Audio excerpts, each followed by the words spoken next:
Good morning, students. I am Rajendra Tawar. Welcome you on the channel Science में DG to discuss the class 10th science.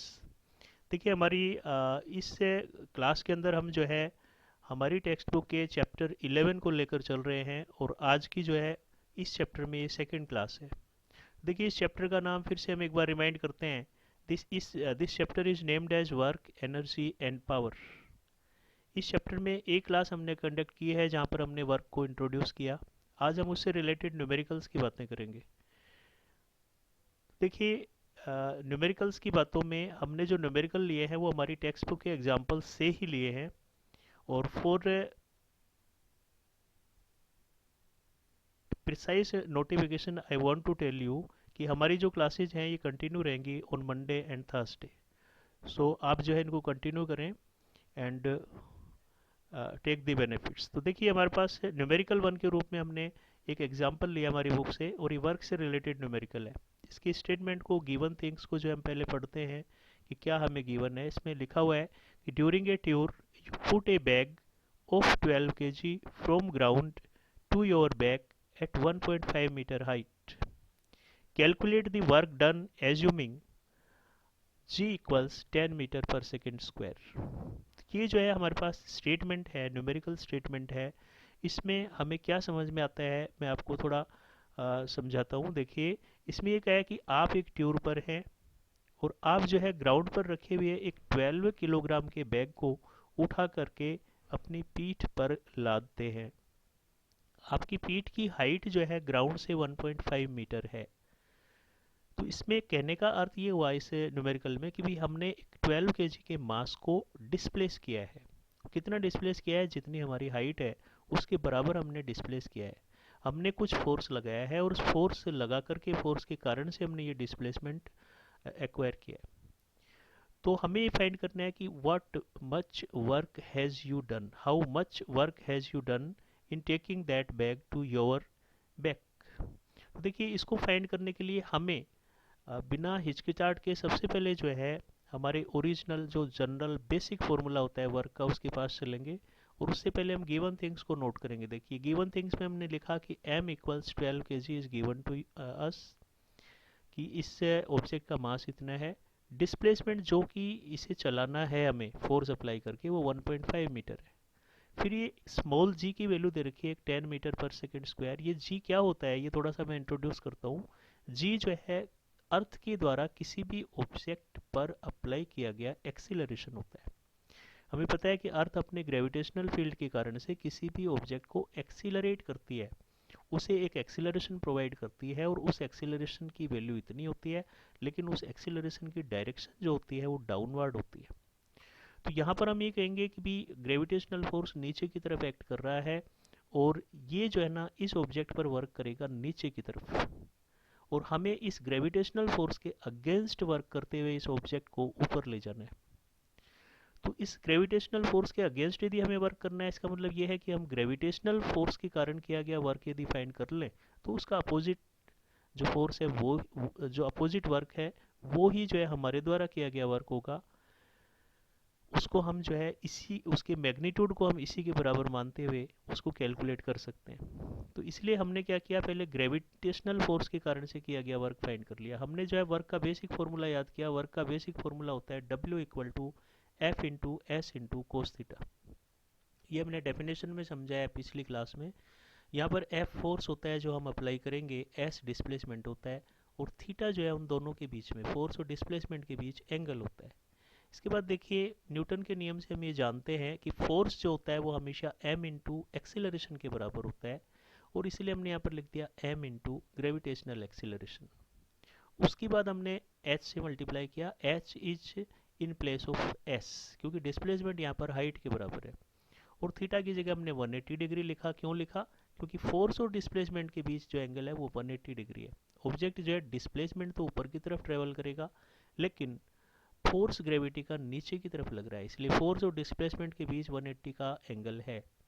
और अब हमने इनको calculate किया तो देखो 12 इंटू 10 इंटू 1.5 ये वैल्यू सब्सटीट्यूट की है हमने।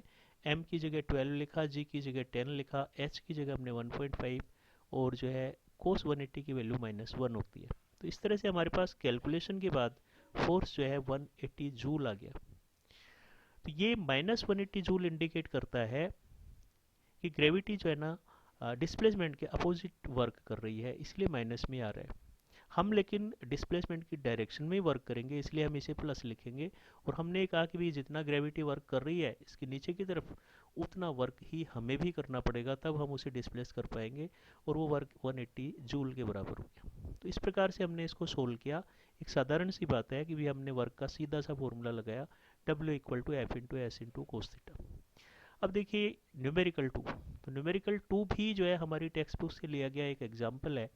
और इसमें समझिए क्या गिवन है, a person is pulling an object with a rope and exerting 5 newton force such that the rope is making an angle of 30 degree from the horizontal. Calculate the work done in displacing this object to 20 metre if cos 30 degree is given equal to 0.866।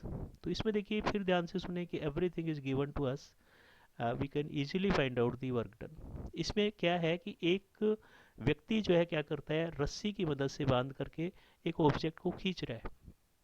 तो हमें पता है कि आदमी जो है खड़ा होकर के खींचता है किसी भी चीज़ को, तो खड़ा होकर खींचेगा तो रस्सी तिरछी हो जाती है। कहने का मतलब ये है कि बक्सा चलेगा ज़मीन पर इस प्रकार से हॉरिजेंटली, लेकिन फोर्स जो है वो, रस्सी जो है वो इस तरह से इस डायरेक्शन में फोर्स की डायरेक्शन को इंडिकेट करेगी। उस तरह से हम ये कहेंगे इन दोनों के बीच में एक एंगल होता है, दैट इज गिवन 30 डिग्री। तो इसको हमने नोट कर लिया गिवन में कि फोर्स कितना है 5 न्यूटन, डिस्प्लेसमेंट कितना है 20 मीटर, एंगल 30 होने के नाते कोस 30 जो है 0.866। और अब हम W we can easily find out. हमने कहा कि W we know is equal to F into S into cos theta. We are writing in place of f 5, in place of s 20, because it is given that we have to displace the object by 20 meter। और इसीलिए हमने क्या किया, यहाँ पर 20 लिखा, cos 30 लिखा। अब देखिए इनको वैल्यूज़ को हम सब्सटीट्यूट करते हैं, 5 इंटू 20 इंटू 0.866। 20 को 5 से मल्टीप्लाई कीजिए, 100 आएगा। 100 को 0.86 से करेंगे तो जो है हमारे पास 86.6 जूल आएगा। तो in this way we have resolve out the problem. हमें पता लग गया कि वर्क जो है हमने इस ऑब्जेक्ट को डिस्प्लेस करने में उस व्यक्ति ने वर्क कितना किया, 86.6 जूल का वर्क किया। तो ये था भी वर्क रिलेटेड जो है numerical analysis. Now we are coming to the next topic, that is energy. Energy हमारे इस टॉप चैप्टर का जो है मेन कॉन्स्टिट्यूएंट है। एनर्जी और वर्क में हम रिलेशन आगे बातें करेंगे, लेकिन उससे पहले हमें समझना है कि एनर्जी क्या होती है।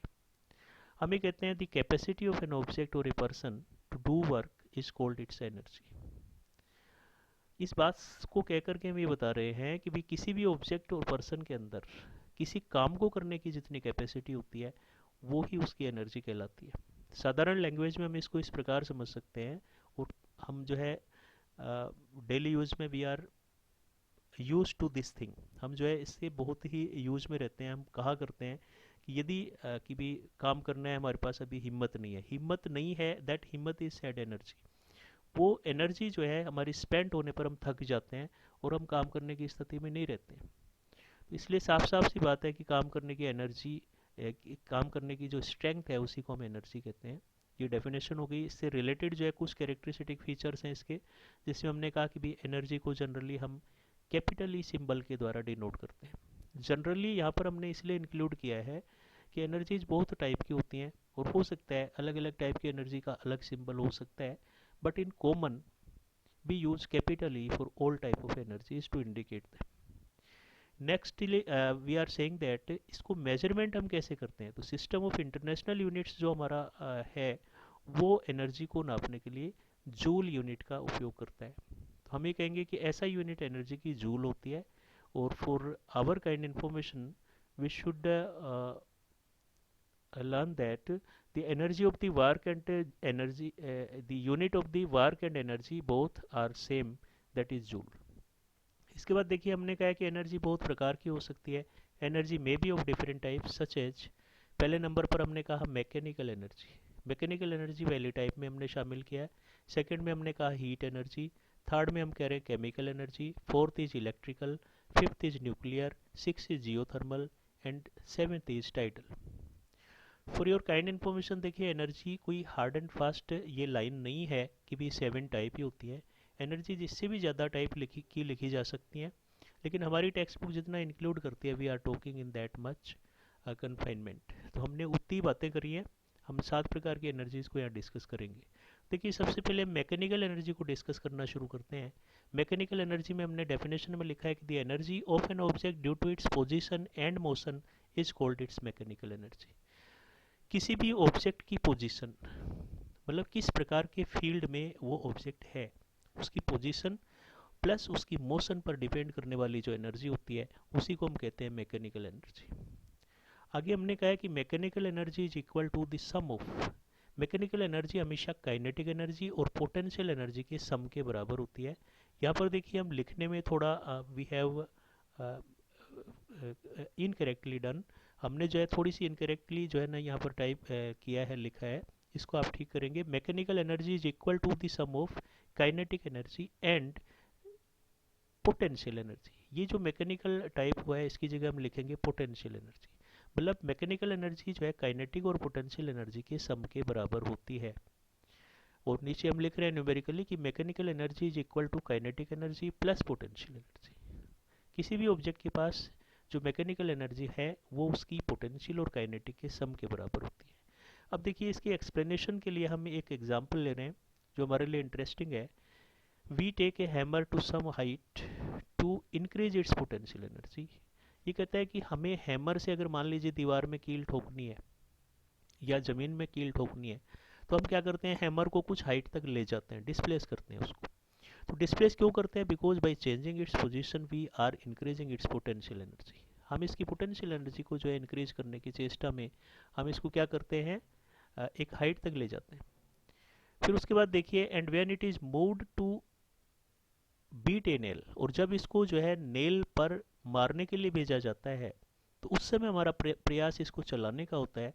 और चलाने के प्रयास में हम जानते हैं कि चलते हुए ऑब्जेक्ट के पास काइनेटिक एनर्जी होती है, तो इस प्रकार से इसको मूवमेंट के कारण से काइनेटिक एनर्जी मिल जाती है।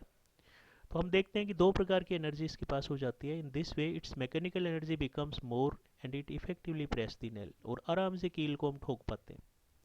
आप इस चीज़ को रियलाइज़ कर सकते हैं कि अगर आप हथौड़ी को दूर ले जाकर नहीं ठोकते हैं तो कील आराम से नहीं जाएगी। मान लीजिए मैं कह रहा हूँ कि भी आपने दीवार पर कील लगाई और हथौड़ी उससे टच करके ताकत लगा के ठोकने का प्रयास करोगे तो नहीं ठोकेगी, बट अगर आप एक डिस्टेंस से इसे ला करके ठोकोगे तो जो है वो आराम से ठुक जाएगी, because of increment in the energy, mechanical energy. तो ये थी बात मैकेनिकल एनर्जी के बारे में। अब देखिए हम आगे चलते हैं। यहाँ पर हमारे पास दो टर्म नए आए थे, एक काइनेटिक एनर्जी, एक पोटेंशियल एनर्जी, तो इनको भी जानना जरूरी है। सबसे पहले हम काइनेटिक एनर्जी को जानने की कोशिश करते हैं। The energy of an object due to its motion, किसी भी ऑब्जेक्ट के पास उसकी मोशन के कारण जो एनर्जी होती है उसको हम काइनेटिक एनर्जी कहते हैं। जैसे चलती हुई साइकिल के पास एक विशेष एनर्जी आ जाती है, होती है, उसको हम कहते हैं उसकी काइनेटिक एनर्जी। इसको भी है या नहीं, हो गई या नहीं, इस बात को हम जांच सकते हैं। एक खड़ी हुई साइकिल के सामने यदि हम खड़े हैं, उसको टच करते हैं, उससे हमें किसी प्रकार का कोई नुकसान नहीं होगा। लेकिन यदि हम एक चलती हुई साइकिल के सामने आ जाते हैं तो वो हमें टक्कर मारेगी, हमें डैमेज करेगी। इसका मतलब अब उसके पास डैमेज करने की ताकत है, किस रूप में, काइनेटिक एनर्जी के रूप में। ये काइनेटिक एनर्जी किस कारण से आई है, मोशन के कारण से आई है। तो अब देखिए हम इसके फॉर्मूले के लिए टॉक करते हुए लिखते हैं कि if m is the mass of an object, अगर किसी ऑब्जेक्ट का मास m है and v is the velocity, v इसकी वेलोसिटी है, तो इसकी काइनेटिक एनर्जी कैलकुलेट की जा सकती है इस फॉर्मूले के द्वारा। Kinetic energy is 1/2 mv²। इस प्रकार से हम इसको फाइंड कर सकते हैं। Next we are coming in potential energy. देखो पोटेंशियल एनर्जी में हमने लिखा the energy of an object due to its position in field of some force. यहाँ पर देखिए सम फोर्स, फोर्स में हमने we are missing R, force FORCE। तो हम इसकी डेफिनेशन में क्या लिख रहे हैं कि किसी ऑब्जेक्ट की वो एनर्जी जो उसकी पोजीशन के कारण से होती है, और पोजीशन पर किस चीज़ का प्रभाव होता है, उस फील्ड का प्रभाव होता है जिस फील्ड में, जो फील्ड किसी फोर्स के कारण से वहाँ पर है। तो किसी फोर्स के कारण से अगर कोई फील्ड है, उस फील्ड में उस ऑब्जेक्ट की क्या पोजीशन है, इस पोजीशन पर डिपेंड करने वाली एनर्जी पोटेंशियल एनर्जी कहलाती है। पोटेंशियल एनर्जी कई प्रकार की हो सकती है। ये डिपेंड करती है कि फील्ड कैसा है. On the basis of field it may be of different types. इन चीज़ों को हम अगली क्लास में डिस्कस करेंगे. Thank you very much. Students, for your notification, I would like to tell you that the text, the PDF related to this discussion is given in the description of the video.